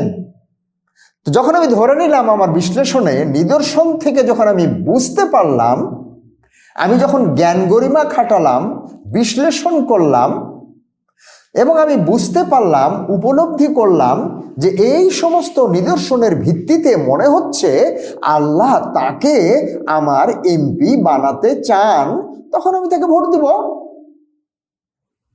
প্রিয় ভাই বোনেরা আমার, আমরা কি আমাদের পছন্দের ক্যান্ডিডেটকে ভোট দেওয়ার সময় আল্লাহ রাব্বুল আলামিন তার মধ্যে নেতৃত্বের কি কি নিদর্শন দেখিয়েছেন ইতিমধ্যে, আমরা কি তা বলতে পারবো? আমরা কি তার ধারধারী? নাকি যে সমস্ত নিদর্শন দেখে তাকে আমাদের বাদ দেওয়া উচিত, সেই সমস্ত নিদর্শন থাকা সত্ত্বেও তার চরিত্র আমরা বলবো ফুলের মতো পবিত্র? আর এদিকে নামাজও পড়বো, মসজিদে মিলাদও দিব, দোয়াও করব হুজুরকে নিয়ে, এই ক্যান্ডিডেট যেন বিজয়ী হয়। তাকে নিয়ে আমরা উমরা করতে যাব। এমনকি যারা বেশি ক্লোজ, উনি ক্ষমতায় আসলে যারা বেশি সুবিধা পাবে, তারা তার পক্ষ থেকে উমরাও করে আসবে। এই রমজানে উমরা করে আসবে ইলেকশনের আগে, যেন সে নির্বাচিত হয়, সে যেন ক্ষমতায় আসে। যদিও তার মধ্যে আল্লাহর পছন্দনীয় একটা নিদর্শনও সে বলতে পারবে না, 2, 4, 5, 10টা বলতে পারবে যেটা আল্লাহর নিদর্শনের বিরোধী। দেখেন, মায়েদের 124 সেই জন্যই বলে দিলেন, তারা স্পষ্টভাবে নিদর্শন উল্লেখ করার পরেও এবং স্পষ্টভাবে এই বিধিবিধানগুলো তাদের কাছে বলে দেওয়ার পরেও তারা কেমন বাড়াবাড়ি করেছে দেখেন। যখনই কোনো নিদর্শন তাদের কাছে আসে বা কেউ যখন কোনো নিদর্শন দেখায় তার পক্ষে বা তার বিপক্ষে কথা বলে, তখন তারা বলে আল্লাহ রসুলদেরকে যা দেওয়া হয়েছিল আমাদেরকেও তা দেওয়া না পর্যন্ত আমরা এটা বিশ্বাস করবো না। ভাই, এগুলো কি বলতেছেন? নির্বাচনের সঙ্গে এগুলোর কি সম্পর্ক? নির্বাচনের সঙ্গে কোরআন হাদিসের কি সম্পর্ক? নির্বাচনের সঙ্গে ইসলাম, এগুলোর কি সম্পর্ক? ধর্ম আলাদা, নির্বাচন আলাদা, এটা রাষ্ট্রীয় বিষয়, এটা বৈষয়িক বিষয়, এর সঙ্গে কোরআনের কোনো সম্পর্ক নাই, নিদর্শন প্রদর্শনের কোনো সম্পর্ক নাই। দেখেন না তার পক্ষে কত লোক মিছিল করে, দেখেন না কত জায়গা সে দখল করছে, দেখেন না তার ক্ষমতা কেমন। দেখেন, সূরা মায়েদের 124 নম্বরে বলে দেওয়া হয়েছে যে সুস্পষ্ট নিদর্শন পক্ষে বা বিপক্ষে পাওয়া সত্ত্বেও তারা কি বলবে? তাদেরকে যেটা দেওয়া হয়েছে তাহলে ওরা আমাদেরকে দেন, আমাদেরকে ওগুলো দেন। কে দিবে? উনি না আসলে আমাদেরকে কে দিবে? নবী রাসূল কি করবে? আলেম ওলামারা কি করবে? এগুলা কে দিবে আমাদেরকে? কে আমাদেরকে প্রোটেকশন দিবে? ইত্যাদি ইত্যাদি। আল্লাহ তার রিসালাতের দায়িত্ব কার উপর অর্পণ করবেন তা তিনিই ভালো জানেন। হয়তো বা আমরা ভাববো এটা তো রিসালাতের ব্যাপারেই খালি বলছে, সেই জন্য আমি অন্য আয়াতগুলো নিয়ে আসছি। তবে যেহেতু আমার স্টাডি শেষ হয়নি, সব আয়াত স্টাডি করতে পারিনি, ইনশাআল্লাহ অনেক আয়াত পাওয়া সম্ভব। রেসালাত না, সামাজিক নেতৃত্বের ব্যাপারেও পাওয়া যাবে। এরপরে আমি আরেকটা চ্যাপ্টারে যাচ্ছি, আশা করি 10-15 মিনিটের মধ্যে শেষ করতে পারবো ইনশাআল্লাহ। এই চ্যাপ্টারের শেষে আরাফের 69-এ তাই আল্লাহ বললেন, আগের নবীদের মতো তোমাদের জন্যও আমি মুহাম্মদ সাল্লাল্লাহু আলাইহি ওয়াসাল্লামকে নবী হিসাবে নির্বাচন করেছি, তিনি সেজন্যই তোমাদেরকে সতর্ক করছেন। অথচ এতে তোমরা বিস্মিত হচ্ছ কেন? এই কথাটাও দেখেন সূরা আরাফের 69, তোমরা বিস্মিত হচ্ছ কেন? কেন আগের নবীর কাছে ওহী আসেনি? তারা কি এগুলো বলেনি? তা মুহাম্মদ সাল্লাল্লাহু আলাইহি ওয়াসাল্লামের কাছে ওহী আসছে, আমি তাকে নবী বানাইছি, এতে তোমরা বিস্মিত হচ্ছ কেন? সে কি উল্টাপাল্টা বলতেছে? সে কি কোনো প্রমাণ আনেনি? কোনো নিদর্শন দেখা যায় না? কোনো কিছু প্রমাণ তোমরা পাচ্ছ না? নবী হওয়ার উপযুক্ত কোনো প্রমাণ পাচ্ছ না? বা নবী না হওয়ার মতো কোনো চরিত্র, কোনো বৈশিষ্ট্য, কোনো প্রমাণ কি তোমরা পাচ্ছ? তাহলে তোমরা বিস্মিত হচ্ছ কেন? প্রিয় ভাই বোনের আমার, আমরা যাদেরকে ভোট দিয়ে নির্বাচিত করব, তাতে কি আল্লাহ বিস্মিত হবে না যে এরা আমার কাছে দোয়া করে, আমার কাছে নামাজ পড়ে, আমার কাছে মানত করে, আর কাকে তারা বিজয়ী করলো অথবা কাকে তারা পরাজিত করলো? এটা কি বিস্মিত হওয়ার মতো না? আলোচনার সুবিধার্থে এ পর্যায়ে আমি খালাক বা সৃষ্টি বিষয়ে স্রষ্টার নির্বাচন ইস্যু নিয়ে সংক্ষিপ্ত আলোকপাত করব। যেটা আমি বলেছিলাম, সৃষ্টির পুরো বিষয়টির সাথে নির্বাচন, নির্ধারণ, নিরূপণ ওতপ্রোতভাবে জড়িত। সমগ্র বিষয়টি কেবলমাত্র আল্লাহর ইচ্ছার উপরে নির্ভরশীল। কি সৃষ্টি করবেন, কেন সৃষ্টি করবেন, কিভাবে, কখন সৃষ্টি করবেন, সবই একচ্ছত্রভাবে তিনিই নির্ধারণ করেন। এসবের কোনো পর্যায়ে কোনোভাবেই কখনো স্রষ্টা কারো সাথে সামান্যতম পরামর্শ, মতামতের প্রয়োজন বোধ করেন না। ভোটাভুটির কোনো ব্যবস্থা রাখেন না। কি সুবিস্তীর্ণ সৃষ্টি জগৎ! এক এক সৃষ্টির এক এক উদ্দেশ্য, ভিন্ন ভিন্ন কর্মসূচি, কর্মপদ্ধতি, হাজারো বৈচিত্র্যতা, সব এক একক স্রষ্টারই সম্পূর্ণ নিয়ন্ত্রণে, তার সিদ্ধান্তে, তার ইচ্ছাই। এ নিয়ে সৃষ্টি জগতের কোথাও কোনো রকমের মিটিং মিছিল, দাবি, বাদ প্রতিবাদ নেই, ছিল না কখনো। কোনোদিন কখনো কোনো বিষয়ে স্রষ্টার সিদ্ধান্ত পরিবর্তন, পরিমার্জনা করতে হয়নি। কোনো মূল্যায়ন লাগেনি। কি অদ্ভুত, কি অবিস্মরণীয় নেতৃত্ব, কত অতুলনীয় প্রতিপালন, শাসন, কর্তৃত্ব এবং লালন পালন। আরো বিস্ময়কর, কোনোদিন, একদিন, এক মুহূর্তের জন্য তার নেতৃত্ব থেকে, তার প্রতিপালন থেকে, তার প্রভুত্ব থেকে, তার নির্বাচন থেকে তার কোনো এক সৃষ্টিকেও তিনি মাহরুম করেননি। সুবহানাল্লাহি ওয়া বিহামদিহি আদাদা খালকিহি ওয়া রিদা নাফসিহি ওয়া জিনাতা আরশিহি ওয়া মিদাদা কালিমাতিহি। সুবহানাল্লাহ। এক পর্যায়ে তিনি সৃষ্টি করলেন মানুষ। বিচিত্রভাবে কর্দমাক্ত এঁটেল মাটি থেকে সৃষ্টি করলেন, ফুঁকে দিলেন তার মধ্যে নিজের রূহ, সব কিছুর নাম শিক্ষা দিলেন, পরীক্ষায় উত্তীর্ণ করালেন, ফেরেশতাদেরকে সিজদা করিয়ে নিলেন। এই সব কিছু তিনি তার নিজস্ব সিদ্ধান্ত করলেন, তারই নির্বাচিত পদ্ধতিতে করলেন, তারই দিনক্ষণ, তারই উপায় এবং কৌশল। বাকারার 30 থেকে আরাফে এবং বিভিন্ন সূরায় আমরা এর আয়াত দেখতে পাই। ফেরেশতারা এক পর্যায়ে যখন জানলো যে তিনি পৃথিবীতে খলিফা প্রেরণ করবেন, তারা মন্তব্য করেছিল, কিন্তু তাদের মতামতে কোনো সিদ্ধান্ত হয়নি। বোঝা গেল মতামত মানেই সিদ্ধান্ত নয়। প্রথম মানব থেকে আল্লাহ তার স্ত্রী বানালেন, তাদেরকে জান্নাতে বসবাসের ব্যবস্থা করলেন, সবই ওই একক সিদ্ধান্তে, কারো মতামতের সুযোগ ছিল না। যারা খুব বেশি মতামত ভাবেন, সবার মতামত গণতান্ত্রিক মতামত, অধিকার, মানবাধিকার ইত্যাদি মতামত, তাদের জন্য, বিশেষ করে আমার জন্য এই বিষয়টা আমি ব্যাপকভাবে বিশ্লেষণ করার জন্য অনুরোধ করছি। এত মতামত, সবার মতামত, সব কিছুতেই মতামত, দেখেন তো গোটা বিশ্বজাহানের স্রষ্টা কি করছেন। এটা বিশ্লেষণের ব্যাপার, সিদ্ধান্ত দেওয়ার ক্ষমতা এই ব্যাপারে আমার নাই। তার মানে আবার কোনো মতামতই লাগবে না, সেটাও তো এই যে ফেরেশতাদের সঙ্গে তিনি শেয়ার করলেন, তাদেরকে তো জানালেন। জানানো আর মতামত নেওয়া এক নয়। আদমকে সিজদার বিষয়ে একজন দ্বিমত করেছিল, কিন্তু তার মতামতের কোনো সুযোগ ছিল না, বিধায় তাকে বিতাড়িত করা হয় আজীবনের জন্যে। যার মতামত দেওয়ার ক্ষমতা নাই, যোগ্যতা নাই, যে বিষয়ে তার কথা বলা উচিত না, সে বিষয়ে যদি কেউ নাক গলায়, তাহলে কি হতে পারে এখান থেকে আমরা একটু আঁচ করতে পারি।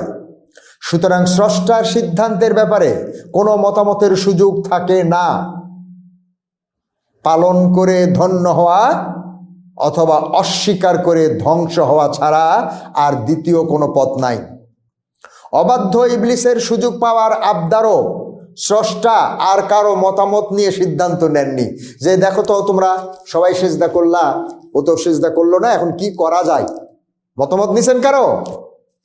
তিনি নিজেই এককভাবে তাকে সুযোগ দিয়েছিলেন যে দাও, ঠিক আছে, যা, তুই যখন সুযোগ চাইলি কিয়ামত পর্যন্ত সুযোগ দিয়ে দিলাম। কারো মতামত নেননি যে এরকম আমার কথা অমান্য করার পরেও তাকে কি আবার সুযোগ দেওয়া উচিত। কোনো মতামত নেননি, সুযোগ দিয়ে দিছেন। এত সব গুরুত্বপূর্ণ বিষয়ে কারো মতামত নেওয়া কি হয়েছিল? কারো কি মতামত নেওয়া হয়েছিল? যাদেরকে বাছাই করলেন তাদের কোনো মতামত নিয়েছিলেন যে তোমাকে খলিফা পাঠাবো, পৃথিবীতে যাবা নাকি, তোমারে আমি সেজদা করতে বলবো, ফেরেশতাদেরকে সেজদা দিবা নাকি? কোনো নাকি ছিল? যাদের জন্য বাছাই করা তাদের মতামত, কারো কোনো মতামত ছাড়াই সিদ্ধান্ত। অদ্ভুত ব্যাপার না? আধুনিক মতামতপন্থী আলাদের সব ব্যাপারেই নাক গলাতে হবে, যোগ্যতা থাকলেও যোগ্যতা না থাকলেও, সঙ্গে সংশ্লিষ্ট হলেও সংশ্লিষ্ট না হলেও, বয়স হলেও বয়স না হলেও, সব ব্যাপারে সবাই নাক গলাবে। এই আধুনিক নির্বাচনবাদীদের কাছে এটার মূল্যায়ন কি? এই যে আল্লাহ কারো মতামত না নিয়ে একচ্ছত্রভাবে সিদ্ধান্ত নিয়ে যাচ্ছে একা একই, এটা কি বিশৃঙ্খলা সৃষ্টি করার কথা না? এটা কি অনৈতিক না? এটা কি বিবেচনা করা উচিত? এটাই কি ধর্ম? এটাই কি কোরআন? এ পরিপ্রেক্ষিতে আমি সহ আপনাদের সবার কাছে কয়েকটা প্রশ্ন। একটু ভাবুন তো, মানুষকে পৃথিবীর জন্য নবী নির্বাচনের দায়িত্ব দিলে কেমন হতো? আমাদের ভোটে নবী হবে। নূহ আলাইহিস সালামের সময় জনগণের ভোটে নবী হওয়া উচিত ছিল, কি আল্লাহ নিজে নিজে একজনকে ঠিক করে দিল। ইব্রাহিমের সময় ইব্রাহিমের বাপ অথবা নমরুদ নবী হতে পারতো, করা যেত। ভোট দিলেই নমরুদ নবী হতো। ভোট দিলে কে নবী হতো? ইব্রাহিম। ভোট দিলে কে নবী হতো? ধরুন সেই সময় নমরুদ অনেক শিক্ষিত, অনেক শক্তিশালী, ক্ষমতাধর, খুব ভালো রাজা। ভোট দিলে কে নবী হতো? নমরুদ ছাড়া কে নবী হতো?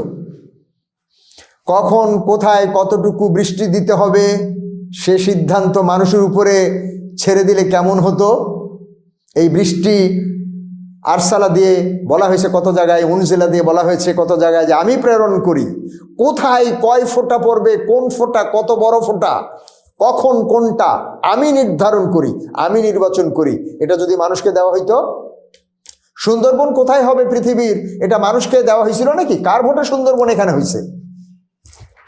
হিমালয় কার ভোটে নেপালে হয়েছে? প্রশান্ত মহাসাগর কোথায়, কার ভোটে, কোন প্রেসিডেন্টের সিদ্ধান্তে? কার হায়াত কতদিন সেটা নির্ধারণে মানুষ কিভাবে কি করত? মানুষের আকার আকৃতি, চেহারা সুরত, লিঙ্গ ইত্যাদি নির্ধারণে নির্বাচন কেমন ভূমিকা পালন করত? দোজক বেহেশত নির্ধারণে নির্বাচনের কি ফলাফল আসতে পারে? কাদেরকে দিবেন? ট্রাম্পকে না দিয়ে আর কাউকে দিতে পারবেন? দোজখ বেহেশতের সিদ্ধান্ত কে নিবে এই ব্যাপারে যদি পৃথিবীর জনগণ যদি একটা সিদ্ধান্তে আসতে চায়, এখন ট্রাম্পকে দিবেন না ইরানের প্রেসিডেন্টকে দিবেন, না গাজার সেই কোনো ফিলিস্তিনি নারীকে দিবেন? কাকে দিবেন? নির্বাচন কতজন কাকে চায়, এটাই তো ফিলোসফি নাকি পদ্ধতি। নির্বাচন মানে কতজন কাকে চায়, কাকে চায় কতজন, এটাই তো নির্বাচন। এই কতজনের বৈশিষ্ট্য কি, এটা নিয়ে আজকে আমি কোরআন থেকে আলোচনা করতে পারলাম না। আল্লাহ কাদেরকে নির্বাচিত করেছেন তাদের বৈশিষ্ট্য সম্পর্কে উল্লেখ করা আছে। দেখুন তাদের কর্মপ্রক্রিয়া, কর্মপদ্ধতি, দেখুন তাদের আখলাক চরিত্র, দেখুন তাদের লোভ লালসা, দেখুন তাদের ভোগ বিলাস, দেখুন তাদের শক্তি ক্ষমতার মহড়া কেমন। দেখুন কোরআন বর্ণনা করেছে এগুলো। আল্লাহ যাদেরকে নেতা নির্বাচন করেছেন তাদের বৈশিষ্ট্যগুলো দেখুন, তাদের অবদান দেখুন, পরিণতি দেখুন। যা হোক, এসবের সাথে আধুনিক মানব সমাজের নেতৃত্ব নির্বাচনের কি সম্পর্ক, এই প্রশ্নটা তো আসতেই পারে, তাই না? আসাটাই স্বাভাবিক। কোরআনের এই সমস্ত বর্ণনার সাথে আধুনিক মানব সমাজের নেতৃত্ব নির্বাচনের কি সম্পর্ক, এটা তো এই প্রশ্ন তো আপনারা আমাকে করতেই পারেন, যে কেউই করতে পারে। বিশেষ করে বর্তমান সময়ের আধুনিক শিক্ষায় শিক্ষিত কোরআন বিমুখ তারা তো এই প্রশ্ন করে আমাকে নাস্তানাবুদ করতেই পারে। ধরা যাক পার্লামেন্ট সদস্য বা এমপি নির্বাচন গণতান্ত্রিক পদ্ধতি কি? দেশের জনগণ ভোট দিয়ে সংখ্যাধিক্যের ভিত্তিতে একজন নির্বাচিত হবেন একটা পদে। তার দায় দায়িত্ব, সুযোগ সুবিধা এগুলো সব সুন্দর করে নির্ধারণ করা আছে। এক এমপি কয়টা কলেজের সভাপতিত্ব করতে পারবে সেগুলোও আছে, কোন কোন জায়গায় ছড়ি চালাবে সেটাও আছে। খুলে দেখেন তো নিয়ম নীতির মধ্যে। এবং এমপির মূল দায়িত্ব কি, সংসদ সদস্যদের মূল কাজ কি সেটা দেখেন তো।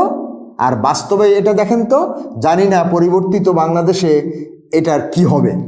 সমাজের নানা দল, মত, আদর্শ, লক্ষ্য, উদ্দেশ্য নিয়ে নানাজন নানাভাবে জনগণকে তাদের সমর্থন করার জন্য উদ্বুদ্ধ করছে। সবাই নিজেরটা, অন্যেরটা বিরোধিতা, নিজেরটার পক্ষে।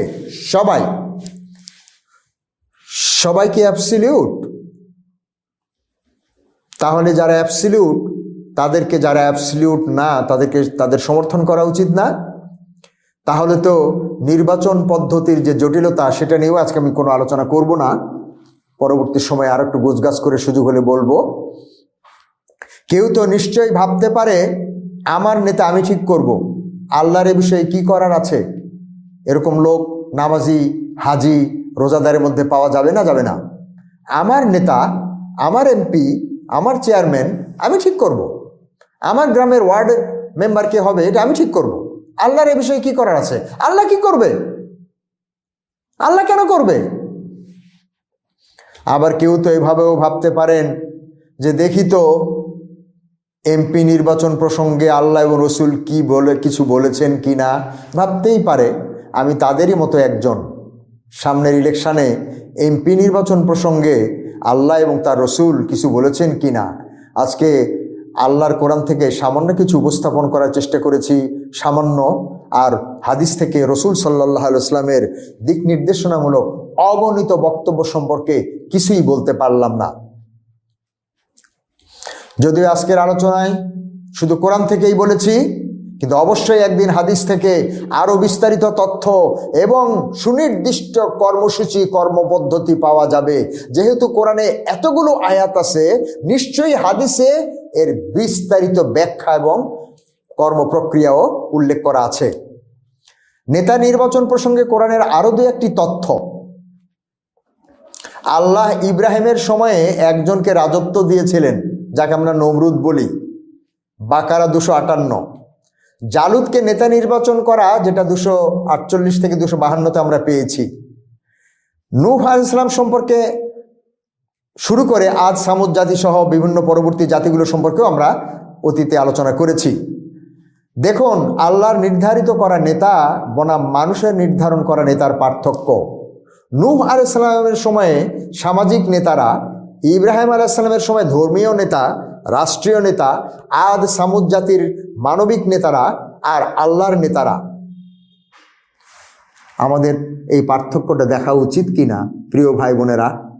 আমি সবিনয়ে অনুরোধ করব, তাকান ইব্রাহিমের দিকে আর তাকান নমরুদের দিকে, তাকান মুসার দিকে, হারুনের দিকে এবং তাকান ফেরাউনের দিকে, তাকান নূহ আলাইহিস সালামের দিকে এবং তাকান তার জাতির সকল নেতা মাতবরদের দিকে।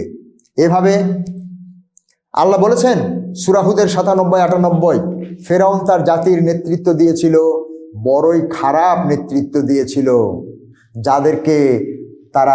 যারা তাকে অনুসরণ করেছিল নেতা হিসাবে, তাদেরকে নিয়ে ফেরাউন জাহান্নামে যাবে। এটা কি শুধু ফেরাউনের জন্যই সুনির্দিষ্ট ছিল? না, ফেরাউনের পলিসি যারাই অনুসরণ করবে তারাও ওই একই পরিণতি ভোগ করবে। তাগুতকে নেতা মান্যকারীদের পরিণতি সম্পর্কে মায়েদার ৬০ নম্বরে বলা হয়েছে। পরিশেষে বলতে চাই, সঠিক নির্বাচন, সঠিক নেতৃত্ব, সঠিক প্রাপ্তি। খলিফা নির্বাচন মানুষ, আল্লাহ মানুষকে খলিফা নির্বাচন করেছেন। মানুষ ভালো সব ভালো, মানুষ খারাপ সব খারাপ। সূরা রোমের ৪১ নম্বর আয়াত সহ আরো অগণিত আয়াত কোরআন থেকে পাওয়া যায়। জলে স্থলে, রাষ্ট্রে সমাজে, পরিবারে, অফিসে, আদালতে, প্রতিষ্ঠানে, রাস্তাঘাটে, ব্যবসা প্রতিষ্ঠানে, যেখানে সেখানে যত বিপর্যয় সব মানুষের সৃষ্টি। ভুল নেতার অবদান। মুমিনদেরকে খায়র উম্মত নির্বাচন করা হয়েছে। আল্লাহ বলেছেন কুনতুম খায়রা উম্মাতিন উখরিজাত, খারিজ শব্দ থেকে, লিন্নাস। দায়িত্ব কি? তারা ন্যায় প্রতিষ্ঠা করবে, অন্যায় প্রতিহত করবে। যে কোনো পর্যায়ে দায়িত্বশীলরা, আল্লাহর পক্ষ থেকে দায়িত্বপ্রাপ্তদের দায়িত্ব হলো ন্যায় প্রতিষ্ঠা, অন্যায় প্রতিহত করা। ইন জেনারেল এই ব্যাপারে কোনো ডিসপিউট নাই। সূরা আল ইমরানের ১১০ আয়াত। সাধারণভাবে মনে করা হয় নির্বাচন এক সম্পূর্ণ রাজনৈতিক বিষয়, যার সাথে কোরআন বা ধর্মের কোনো সংস্রব অগ্রহণযোগ্য। এই মতামতটা কারা দিয়েছে খুঁজে দেখেন তো। অথচ কোরআন যদি নির্বাচন নিয়ে কোনো কিছু বলে থাকে, সেটা কোরআন বিশ্বাসী কেউ কোনোভাবে কি এড়াতে পারে, অবহেলা করতে পারে, অস্বীকার করতে পারে? আল্লাহর বাছাই নিয়ে মানুষ মতবিরোধ করেছে। ওই দেখেন তালুতের সময়ে আল্লাহ কাকে বাছাই করলো, আর তারা বাছাইয়ের কি নীতিমালা দিল। আল্লাহর বাছাই নিয়ে মানুষ মতবিরোধ করে, মানুষের বাছাই নিয়ে সে হিসাবে প্রশ্ন তোলা নিশ্চয়ই আমার বাড়াবাড়ি হবে না। আল্লাহর বাছাই সম্পর্কিত বিষয়াদি অসংখ্য। কয়টা নিয়ে মানুষ মতবিরোধ করেছে, বাকিগুলি মানুষের ধরাছোঁয়ার বাইরে। অন্যদিকে মানুষের বাছাই বিষয় কয়টি, প্রত্যেকটিতে কম বেশি মতবিরোধ ভরা। আল্লাহ বলেছেন ইচ্ছা, আমার ইচ্ছা অনুযায়ী সব হয়। ইন্নাল্লাহা ইয়াফআলু মা ইয়াশা, এবং কোথাও আছে ইন্নাল্লাহা ইয়াফআলু মা ইউরিদ। সূরা হজের ১৪ এবং ১৮ নম্বর আয়াতে নিশ্চয়ই আল্লাহ যা ইচ্ছা তা করেন, কিন্তু মানুষ যা ইচ্ছা তা করতে পারে না। তাহলে মানুষ কি তার পছন্দের কাউকে নির্বাচন করতে পারে? করা উচিত। এক্ষেত্রে মানুষ তার ইচ্ছা অনুযায়ী কিছু করা কি উচিত না? মানুষের উচিত আল্লাহর ইচ্ছার কাছে নিজেকে সমর্পণ করা। যিনি নির্বাচন করেছেন চাঁদ, সূর্য, গ্রহ, তারা, সাগর, পাহাড়, বন, মরুভূমি। সংসদ সদস্য নির্বাচনেও তো তার ব্যতিক্রম হওয়া উচিত নয়। এখন আল্লাহ কি ভোট দিয়ে নেতা নির্বাচন করে দিবে না? এখন এমপি নির্বাচনে তার পলিসি পদ্ধতি কি হবে? জনপ্রতিনিধি বনাম স্রষ্টার প্রতিনিধি, এ বিষয়ে পরিষ্কার ধারণা অর্জন করা উচিত আমাদের। জনপ্রতিনিধি বনাম স্রষ্টার প্রতিনিধি, এ বিষয়ে পরিষ্কার ধারণা অর্জন করা প্রয়োজন। আল্লাহর নির্বাচনী পদ্ধতি অনুসরণ করতে অসুবিধা কোথায়? মুসলমানদের, নামাজিদের, হাজিদের? আল্লাহর নির্বাচনী পদ্ধতি অনুসরণ করতে অসুবিধা কোথায়, যার আমি সামান্যই আজকে তুলে ধরতে পারলাম যে হাউ আল্লাহ সিলেক্টস অর ইলেক্টস, নবী হোক, রসুল হোক, এটা হোক সেটা হোক, সৃষ্টি হোক, কিভাবে তিনি করেন সেটা আমাদের অনুসরণ করতে জানতে অসুবিধা কোথায়। আল্লাহর নির্বাচনী বাজেট কত জানেন? হিমালয়কে ওই জায়গায় বসাইতে কত টাকা খরচ করতে হয়েছে? প্রশান্ত মহাসাগরকে ওইখানে বসাইতে, ওখানে রাখতে কত টাকা খরচ করতে হয়েছে? আমাকে আব্দুল্লাহ বাকি হিসাবে সৃষ্টি করতে, পাঠাতে, এখানে রাখতে কত টাকা পয়সা, কত জনবল লাগছে? নির্বাচনী কার্যক্রম কি? এ সমস্ত পর্যালোচনা করা উচিত বলে আমি মনে করি। আল্লাহ যাকে পছন্দ করেন তাকে বাদ দিয়েন না, আল্লাহ যাকে অপছন্দ করেন তাকে পছন্দ করেন না। আল্লাহওয়ালা কিন্তু ড্রাইভিং জানেন না, তাকে ড্রাইভিংয়ে বসানো ঠিক হবে না। আল্লাহওয়ালা কিন্তু ড্রাইভিং জানেন না, তাকে ড্রাইভিংয়ে বসাবেন না। তাহলে কি করবেন? আল্লাহওয়ালা নয়, ভালো ড্রাইভিং জানেন, তাকে ড্রাইভিংয়ে না বসানোর কোনো কারণ নাই। আরও এক বাস্তব উদাহরণ, আপনার সন্তান ইন্টারমিডিয়েট পড়ে, ইঞ্জিনিয়ারিং পড়তে আগ্রহী, অঙ্কে খুব কাঁচা, ভালো অঙ্কের শিক্ষক প্রয়োজন। পাক্কা ইমানদার শিক্ষক, কিন্তু অঙ্কের জানে না, তার কাছে দিবেন অঙ্ক শিখতে? নাকি পাক্কা অবিশ্বাসী, আল্লাহ রসুল কিচ্ছু মানে না কিন্তু অঙ্কে সেরা, তার কাছে দিবেন না? অঙ্কে জাহাজ, আবার পাক্কা ইমানদার, এটা থাকা সত্ত্বেও বেঈমানের কাছে অবশ্যই দিবেন না। তাহলে পাক্কা ইমানদার, অঙ্কে জাহাজ, এটা কিভাবে আসবে? বেহেশত থেকে আল্লাহ পাঠাই দিবে?